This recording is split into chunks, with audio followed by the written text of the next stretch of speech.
Some people go into surgery leaning more toward worry.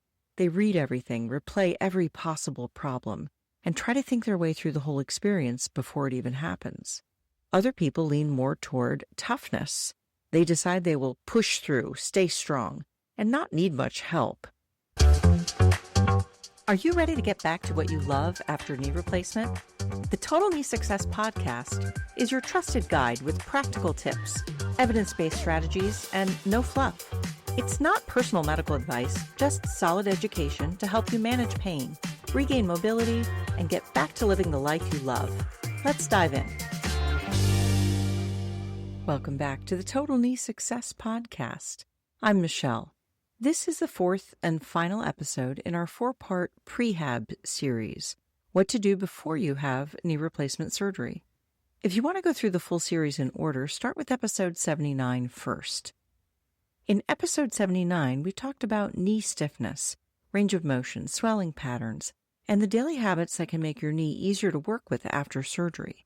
In episode 80, we talked about weak quadriceps, activation, and strengthening. In episode 81, we talked about low stamina, steps, pacing, and building a more repeatable base. Today, we're closing the series with something that can be really useful before surgery, what to practice so the first 2 weeks go better. By the end of this episode, you'll better understand what to practice ahead of time so those first 2 weeks feel more familiar. And just as a reminder, this podcast is for education only. It's not medical advice. Before you start, stop, or change any exercise program, talk with your surgeon, physician, or physical therapist so the plan fits your health history, medications, and current symptoms, especially if you have heart-lung circulation or other medical concerns. Some people go into surgery leaning more toward worry. They read everything, replay every possible problem, and try to think their way through the whole experience before it even happens. Other people lean more toward toughness. They decide they will push through, stay strong, and not need much help. Most people are a mix of both. Both patterns can make the first 2 weeks a little harder. Worry can pull a person into every pain spike, every awkward step, and every hard night. Toughness can push a person to do too much, use too little support, and treat the early phase like a test. So I want to keep this episode practical. There are a few specific areas to work through before surgery that can make those first couple of weeks go better. And there is good support for getting specific before surgery, not just hoping you'll figure it out as you go. I'm going to stay with my same example from episodes 79 through 81. Megan is not a real person, but she reflects what many people describe before knee replacement surgery. By this point, she has already worked on knee stiffness, swelling, quad activation, and stamina. But as surgery gets closer, her attention shifts. She is not mostly thinking about one exercise anymore. She's thinking about the first couple of weeks after surgery. She's heard that those first couple of weeks can be really hard. And that's true, but that does not make them something to fear. It makes them something to prepare for. How is she going to get out of bed? What if the pain feels bigger than she expects? What if she falls behind? What if she does too much? What if she does too little? Those are exactly the kinds of questions this part of Prehab can answer. Instead of trying to prepare for everything, it helps to focus on the things that are most likely to come up right away. The first thing to work through is your setup. Which chair are you going to use the most? Is the chair too soft or too hard? Too low? What side of the bed is easier? What does the path to the bathroom look like? If stairs are going to be a part of your life right away, what's the plan for that? This is less about practicing ordinary life skills and more about taking a close look at the places and tasks that can become harder in the first 2 weeks after surgery. For worriers, that cuts down on unknowns.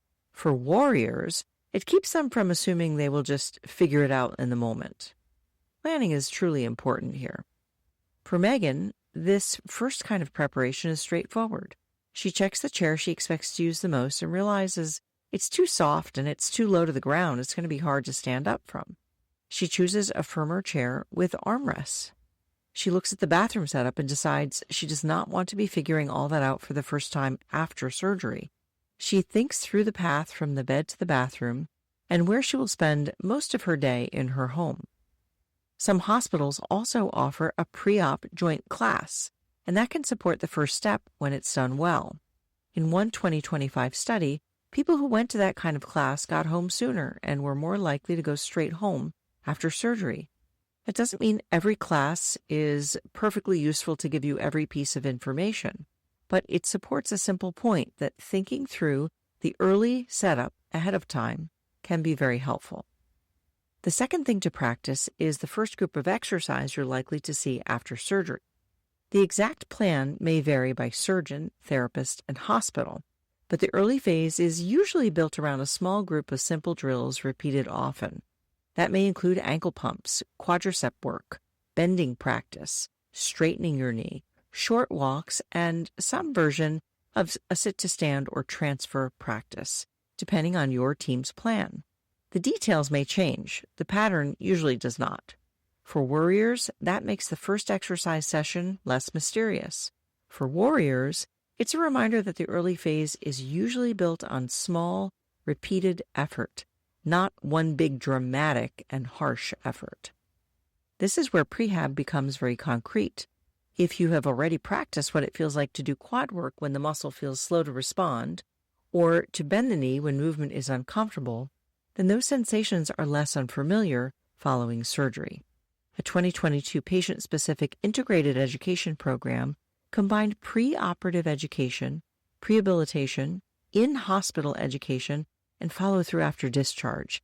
And the study found lower pain during hospitalization and before discharge, lower anxiety during hospitalization, and better patient-reported and clinician-reported function. I don't take that as a proof of one perfect program, but I do take it as support for something really meaningful. Practice plus education plus follow-through can change your early experience. For Megan, this changes the way she looks at prehab. Before surgery, a lot of this can feel a little abstract. People don't always fully understand why it helps to practice those things until after surgery. Why would they do it beforehand? When they realize how often they come up after they've had the surgery, then it becomes meaningful to them. And this is exactly why it's worth giving it a chance ahead of time. She starts asking a better question. What are the specific things I will probably be asked to do right away? And then she practices those. She works on quad activation. She practices the bending and straightening within what she tolerates. And she practices short standing tasks. She doesn't need a perfect rehearsal. She just needs enough familiarity that the first couple of weeks feel less new. The third thing to practice is the rhythm of the day. The first 2 weeks are usually not about one big exercise session. In fact, they never are. They are about repetition, small little bits. Get up, walk a little, do a few exercises. Sit back down, elevate your leg, use your cold packs, change position again. Use the bathroom, walk again, rest, repeat. A visible rhythm helps here. It gives Worriers something concrete to follow, and it can keep Worriers from packing too much, too soon, and all in one stretch. This connects directly to episode 81, Building Stamina Before Surgery. It's not about proving how much you can do in one day, but it is about building a more repeatable base. The first 2 weeks after surgery work the same way. They usually go better when the effort is spread throughout the day instead of packed into one tight stretch. That's exactly when it helps to put the plan to paper. For some people, when they're tired, sore, and taking medication, simple things are easier to miss. It can be helpful to write down the rough shape of the day ahead of time. Where will you sleep? Which chair will you use? Where will the walker go? When will you usually do the exercises? Who's helping with meals? Who's helping drive you to appointments? Where will the ice packs be? Those decisions are easier to make before surgery than after it, when you're feeling pretty rough. For Megan, this is where the first 2 weeks stop feeling like one giant unknown. She starts to see them as a series of ordinary tasks that will be harder than usual, but still doable. She clears the path from the bed to the bathroom. She puts often used items where she can reach them easily. She talks with the people around her about the help she may actually need. The fourth thing to practice is how you'll respond to a hard day. Worry and toughness can pull people in different directions here. One person may read a difficult day as a sign that something's going badly, back off too much, and lose trust in the plan. Another may decide that it's something to overpower and respond by adding extra walking, extra exercises, one more time on their feet. Both reactions can pull you away from the steady middle ground that people usually need in the early phase. A 2021 study helps explain why. In the first 10 days after knee replacement, some people were up and moving faster, and others were a little slower. But those early differences, that little variation, didn't predict who was doing better later on. So the goal is not to panic over a hard day or chase a great day. The goal is to stay steady, pay attention, and make thoughtful adjustments instead of dramatic ones. Before surgery, it helps to decide what you'll do if you had a hard day early on. A harder day may call for a closer look at what you did, how you spaced things out, and what your provider told you to expect. A better day is often a good time to stay consistent with the plan you already have. Having that response ready can keep one day from pulling you too far off course. For Megan, that means thinking through what she will check if tomorrow is a harder day. Did she do more the day before? Did she stack too much together instead of spreading it out? Did she skip the usual elevation and position changes? Does she need to adjust timing of her activities? Is this the kind of hard day her provider told her to expect, or is this the kind she was told to call them about? Having that plan ahead of time keeps one harder day from taking over the whole week. Now, the fifth thing to practice is the follow-through plan. The first 2 weeks usually go better when people already know who's on the team. When the first follow-up happens after surgery, when outpatient physical therapy is expected to begin if that's part of the plan, and what kind of help they will need at home. For Worriers, that cuts down on guesswork. For Worriers, it makes it less likely that they'll skip the support they actually need and try to improvise. If anxiety is already high before surgery, tell your provider. That gives you a chance to ask questions, get clearer answers about what to expect, and make a better plan for the early days.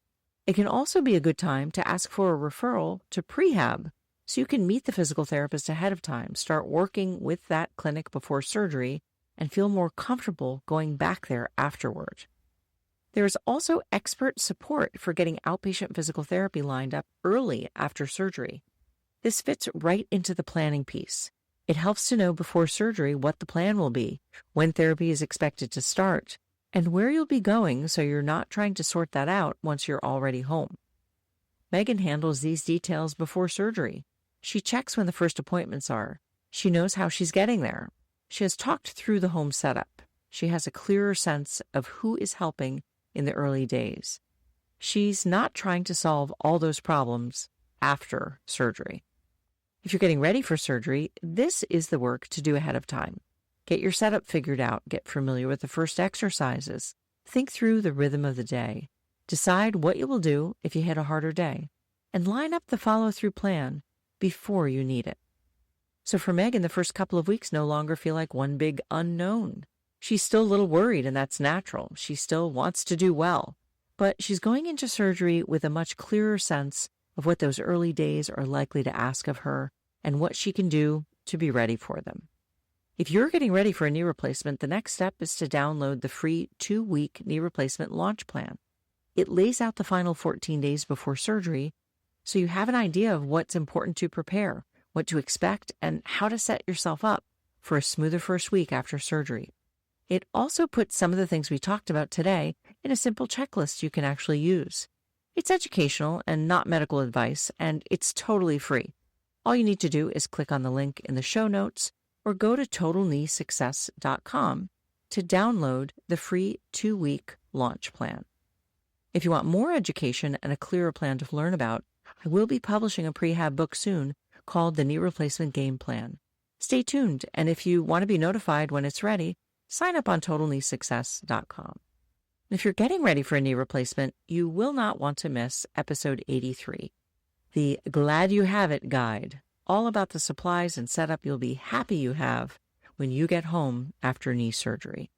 Thanks for joining me. I'm Michelle, and this has been the Total Knee Success Podcast. This podcast is for educational purposes only.